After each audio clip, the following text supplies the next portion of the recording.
मेरा नाम युवराज शर्मा है। ये जो कहानी मैं आपको बताने जा रहा हूँ ये मेरे और मेरे बेस्ट फ्रेंड के साथ घटी थी। तो हुआ ये था कि हमारे स्कूल में एनुअल फंक्शन होने वाला था। ये एनुअल फंक्शन बाकी सालों के फंक्शन से अलग होने वाला था क्योंकि ये फंक्शन रात में ऑर्गेनाइज किया गया था।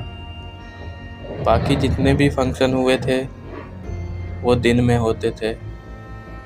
तो टीचर्स ने मुझे फंक्शन ऑर्गेनाइज करने का काम दिया था। मेरी पूरी एक बड़ी टीम थी। मैंने सबको उनका काम बता दिया। हमने शाम तक सारी अरेंजमेंट कर दी। अब फंक्शन के लिए स्टूडेंट्स और पेरेंट्स आने भी चालू हो गए। थोड़ी ही देर बाद स्कूल में भीड़ हो गई। पेरेंट्स के बैठने के लिए चेयर्स भी कम पड़ गई। तो हमें प्रिंसिपल सर ने 3rd फ्लोर से चेयर्स लाने को कहा। मैं और मेरा दोस्त किशन वो चेयर लाने के लिए गए। हम सारे चेयर्स 3rd फ्लोर से ले आए और खड़े होकर फंक्शन देखने लगे। थोड़ी देर ऐसे ही खड़े रहने के बाद हमारे पैरों में दर्द होने लगा था क्योंकि हमने पूरे दिन काम किया था। हमने सोचा कि अपने लिए भी चेयर्स ले आते हैं।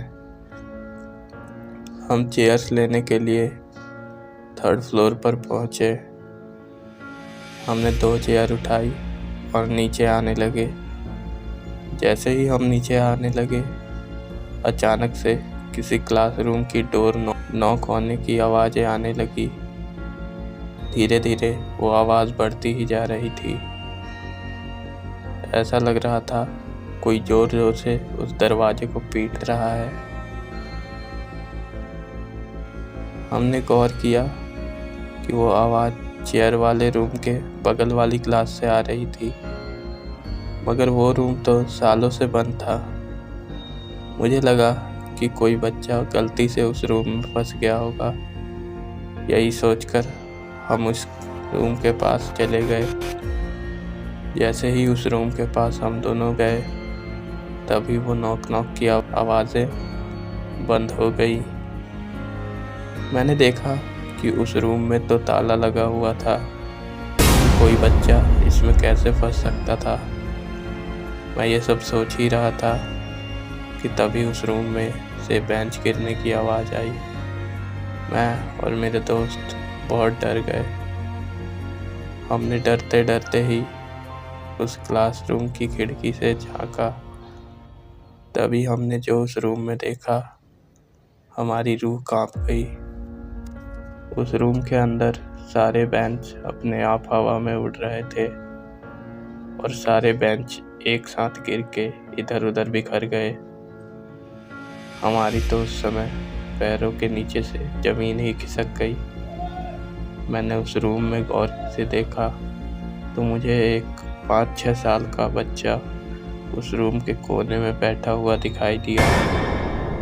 उसका चेहरा बिल्कुल सफ़ेद था, बिल्कुल एक लाश की तरह।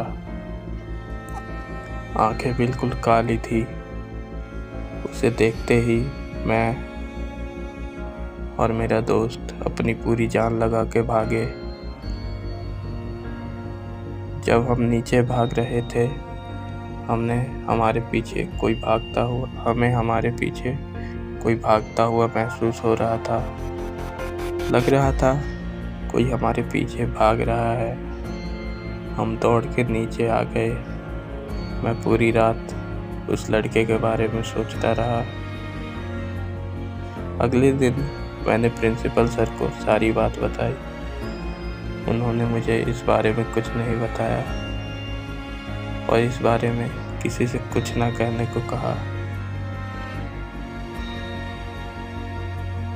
तो दोस्तों इतनी ही थी आज की ये स्टोरी। आपको ये स्टोरी कैसी लगी कमेंट में ज़रूर बताएं और ऐसी ही और स्टोरीज सुनने के लिए चैनल को सब्सक्राइब करें।